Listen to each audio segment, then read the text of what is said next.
আমাদের জেনারেল ওয়াকারকে এই ডিসিশনটা মেক করতে হবে। আপনি যদি জনগণের পক্ষে না থাকেন, ডক্টর ইউনূসের পক্ষে থাকেন, তাহলে আপনার চাকরি যাবে। এমনকি গত প্রধানমন্ত্রীকে আপনি বিদেশে চলে যেতে সহযোগিতার জন্য আপনার কিন্তু কোর্ট মার্শাল হতে পারে। আই রিপিট ইট, আপনার কিন্তু কোর্ট মার্শাল হতে পারে।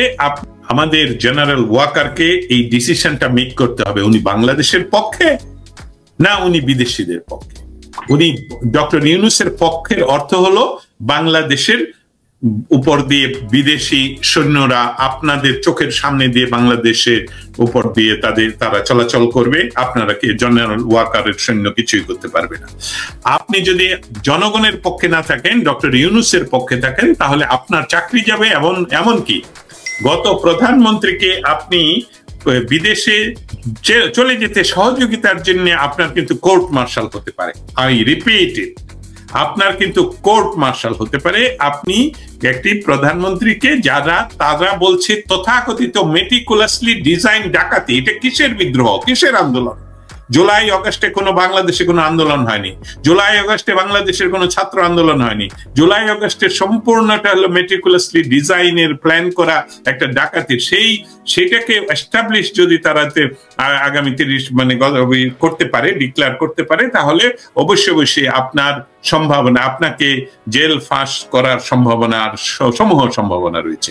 একটাই উত্তর দীপান্বিতা মার্টিন, আপনাকে জানি একটাই উত্তর, এবং সেটাই ইতিমধ্যে ইউরোপিয়ান ইউনিয়নের সমস্ত সাংবাদিকেরা যাদের সাথে আমার যোগাযোগ রয়েছে তারাও বলছেন যে আপনারা জানেন ফ্রান্সের রাষ্ট্রপতির কাছে উনি রিকোয়েস্ট পাঠিয়েছিলেন যে উনি প্যারিসে আসতে চান, দেখা করতে চান।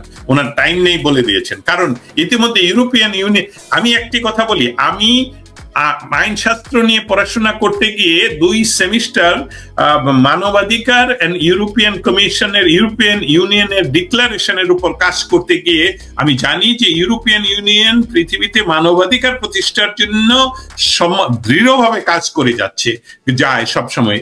তার যদিও ইউরোপিয়ান ইউনিয়ন এই মেটিকুলাসলি ডিজাইনে ব্লাফটা তারাও গ্রহণ করেছিল, তাদেরকেও বোঝানো হয়েছিল যে আমাদের গত প্রধানমন্ত্রী এতগুলো ছাত্রকে হত্যা করছে, কিন্তু এখন তাদের কাছে এটা পরিষ্কার। অতএব আপনার কাছে আমার সর্বশেষ উত্তর হলো জেনারেল ওয়াকারের একটাই উপায়, সেটা হলো জনগণের পক্ষে দাঁড়ানো। কোনো বক্তৃতা নয়, কোনো ফুল স্টপ, দাড়ি কমা আর নেই, এনাফ ইজ এনাফ নয়। আপনাকে যা করার তাই করতে হবে সেনাপ্রধান হিসাবে হোক আর মিলিটারি সরকার হোক। মিলিটারি সরকার বলছি, জেনারেল ওয়াকারকে লক্ষ্য করে বলছি যে দেখুন, আপনি একটা মিটিং এ গত 2 মাস আগে আমাদের প্রাক্তন এক জেনারেলকে লক্ষ্য করে বলেছিলেন যে এখানে জেনারেল নুরুদ্দিন সাহেব উপস্থিত আছেন। আপনি ডক্টর নুরুদ্দিন সাহেবের কথা যেহেতু বলছেন, আপনাকে লক্ষ্য করতে হবে যে দেশের জন্য উনি কি করেছিলেন, বা আপনাকে সেই দেশের জন্য সেই কাজটা কি আজকে করার দায়িত্ব কি না। কারণ হলো দেশ আপনার দিকে তাকিয়েছে এবং সেই প্রতিশ্রুতি আপনি দিয়েছেন। আপনি বিডিআর, দীপান্বিতা মার্টিন, আপনি গত একটা প্রশ্ন আমাকে করেছিলেন যেটা আমি উত্তর না দিয়ে অন্য কথা সময়ের স্বল্পতার জন্য বলেছিলাম।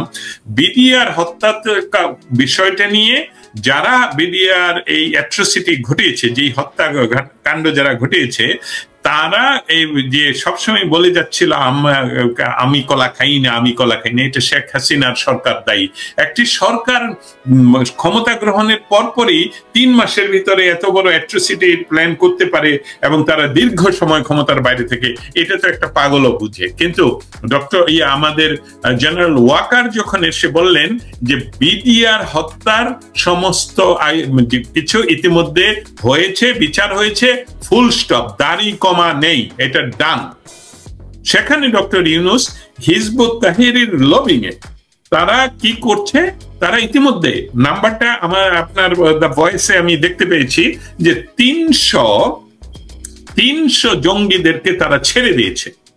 যদিও ওনার ওয়াকার বলেছেন যে এটা ফুল স্টপ, এটা বিচার হয়ে গেছে, এখানে আর কাউকে মুক্তি দেওয়ার কোনো উপায় নেই, তারা যতদিন তাদের জেল যা হয়েছে সেসবগুলো চলবে। কিন্তু ডক্টর ইউনূস চলছেন অন্যদিকে। কেন চলছেন, আপনার প্রশ্নের উত্তরে এখন আমি যাই যে আসলে কেন চলছেন।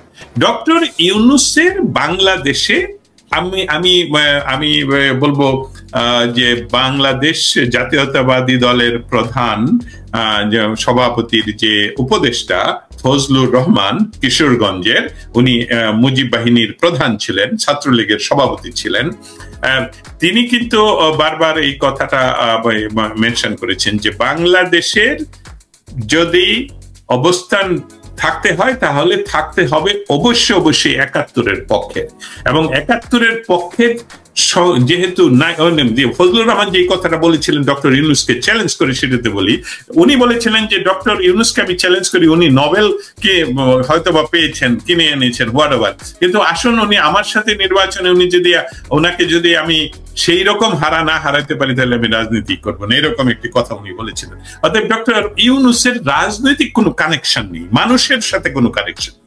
উনি ঢাকা শহরে নিজে নেমে যদি বলেন, ক্ষমতা না থেকে যদি বলেন যে আসুন আমার পক্ষে কে আছেন, যেটা উনি 2008 সনে চেষ্টা করেছেন, কেউ নেই। আজকে ৩-৪ জন ছেলে যারা আসলে আমি বলবো তারা বয়সের কারণে এবং তাদেরকে টাকা দিয়ে এমন ভাবে তাদেরকে একটা ইউফোরিয়াতে নিয়ে এসেছে যে, এবং সেই সাথে আন্তর্জাতিক কানেকশন নেটওয়ার্কিং এ ইনক্লুডিং জাতিসংঘের মহাসচিবকে দিয়েও আমাদের আর্মির প্রতি একটা প্রেসার তৈরি করে, যেটা আমরা বারবার বলে যাচ্ছি। অতএব আমার যেটা ধারণা, আমার মনে হচ্ছে কথাটা সত্য হওয়া শুরু করছে যে আগের সরকারই ভালো ছিল, এবং এই জেনারেল ওয়াকার এই সুযোগটাও নিতে পারে। এই যে জনগণের যে আজকে বুঝতে পেরেছে এবং তারা ইউনিট সরকারের বিরুদ্ধে, সেই জনগণের সমর্থন নিয়ে, সেনাবাহিনীর সমর্থন নিয়ে আজকে, আমি বলি যে আজকে না, গতকালকেই ইউনিট সরকারের প্রধান হওয়া উচিত ছিল। It is not too late yet. এখনই এই সরকারকে সব কি বলে আলোচনার মধ্যেই হোক, বুঝিয়ে বলা হোক, অথবা ফোর্স ব্যবহার করে ইউনূসের সরকারের প্রধান হতে হবে।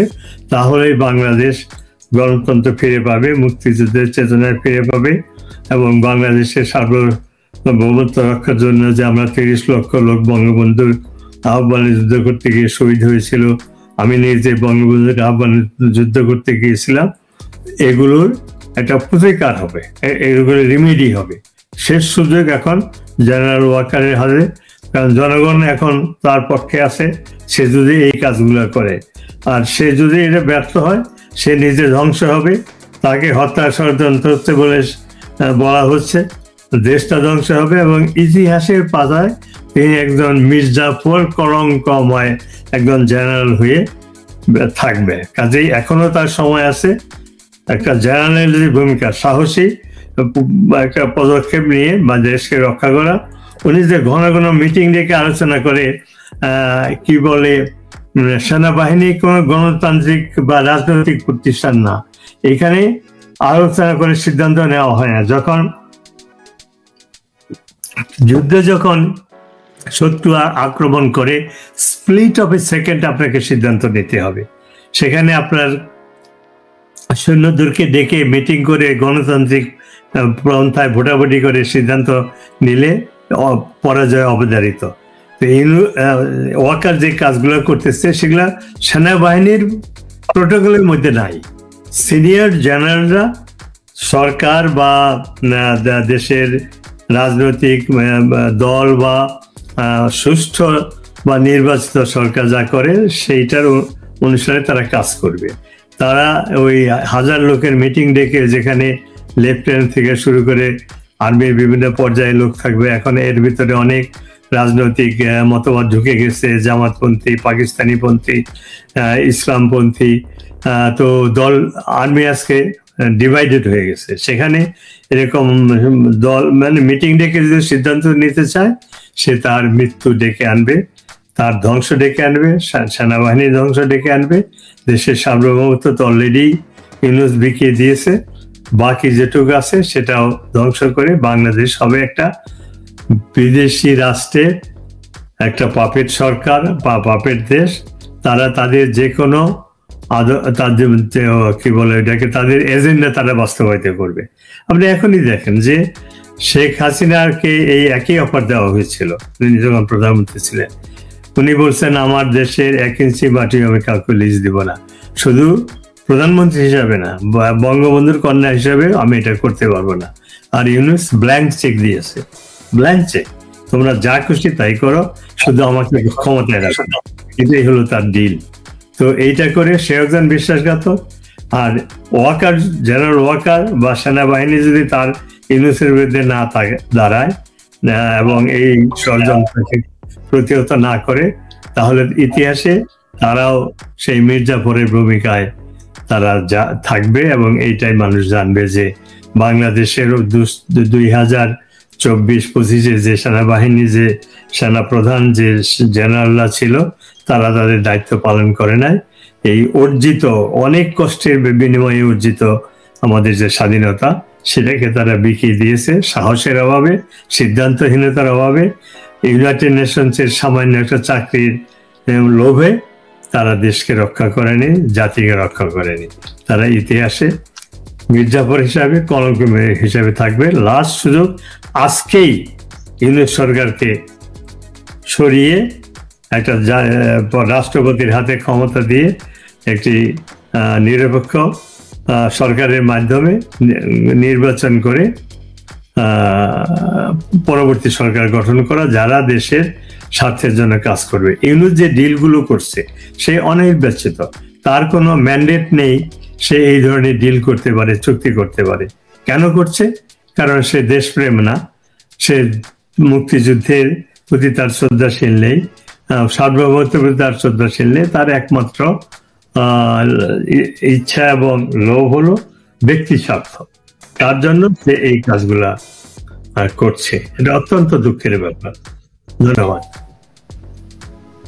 ধন্যবাদ স্যার, আপনার কথার মধ্যে থেকে আমরা সুস্পষ্টভাবে অনেকগুলো জিনিস আসলে জানতে পারলাম। সবচেয়ে বড় কথা হচ্ছে, একটি দেশের সার্বভৌমত্বের উপর আঘাত করলে, আপনি যে কথাটা বললেন যে সেখানে আসলে ডিসিশন মেকিং এর কিছু নেই, কারণ সেনাবাহিনী থাকেই আসলে দেশকে রক্ষা করবার জন্য, দেশের বর্ডার অঞ্চল রক্ষা করবার জন্য। এটি যেমন একটি বিষয়। দ্বিতীয় বিষয়, আপনি সুন্দর করে বললেন যে ইতিহাসে, বাংলাদেশের ইতিহাসে উনি আসলে নিজেকে কোন জায়গায় আসলে তার নাম উনি আসলে স্থাপন করবে। তৃতীয় বিষয়, তার নিজের জীবনও কিন্তু আসলে হুমকির মুখে। এই মুহূর্তে আমি দেখছিলাম বেশ কয়েকজনের কমেন্ট যে তাকে হয়তো অ্যারেস্ট করা হতে পারে, মেরে ফেলা হতে পারে। তো অনেকগুলো বিষয় আসলে সম্পৃক্ত। আমি একটু দস্তগীর জাহাঙ্গীর আপনার কাছে জানতে চাইবো, এই যে দেশের সার্বভৌমত্বের উপরে আঘাত, যেটি স্যার এক্ষুনি খুব সুস্পষ্টভাবে উল্লেখ করলেন, এবং বাংলাদেশের কি হবে তার অনেক অংশ আসলে এই মুহূর্তে ওনার হাতে রয়েছে। আপনার কি মনে হচ্ছে কি হতে যাচ্ছে? আমি যেই প্রশ্নটা একটু আগে আসলে স্যারকে বললাম, স্যার বললেন কি করা উচিত সেই সিদ্ধান্তের কথা, আপনার কি মনে হচ্ছে কি হতে পারে সেটি একটু জানতে চাচ্ছি। ধন্যবাদ দীপান্বিতা। আপনি যদি প্রশ্নটা আবার রিপিট করেন, মাঝে একটু কেটে গেল আর কি, যার জন্য আপনি যদি আবার। স্যার কয়েকটি কথা খুব সুন্দরভাবে বললেন যে একটি দেশের আসলে সার্বভৌমত্বের উপরে যখন আঘাত পড়ে, সে সময় সেনাবাহিনীর আসলে এত মিটিং করবার কিছু নেই, তারা সেকেন্ডের মধ্যে আসলে একটি অ্যাকশনে যেতে পারে। এবং এই অ্যাকশনে যদি উনি না যান, এখানে অনেকে কমেন্ট করছেন যে তার নিজের জীবন হুমকির মধ্যে পড়বে। তৃতীয়ত, বাংলাদেশের ইতিহাসে উনি নিজেকে কোন জায়গায় দেখতে চান সেটিও নির্ধারিত হবে আজকে কালকের মধ্যে। তো ওনার কি হতে যাচ্ছে বলে আপনি মনে করেন স্যার? কেননা নুরনবী স্যার কাছে আমি জানতে চেয়েছি কি করা উচিত, তিনি তার প্রজ্ঞা এবং জ্ঞানের দৃষ্টি দিয়ে সে কথা বলেছেন। আর আপনাকে আমি জানতে চাচ্ছি যে কি হতে পারে। আবারও ধন্যবাদ দীপান্বিতা মানসিন আপনাকে। কি হতে পারে, সবচেয়ে আমরা সবসময় যেটা বলি, এবং আমরা আরেকটা কথা জানি, মহাজ্ঞানী মহাজন যে পথে করেন গমন, হয়েছেন প্রাতঃস্মরণীয়, সেই পথ লক্ষ্য করি স্বীয় কীর্তির ধ্বজাধরি আমরাও হব বরণীয়।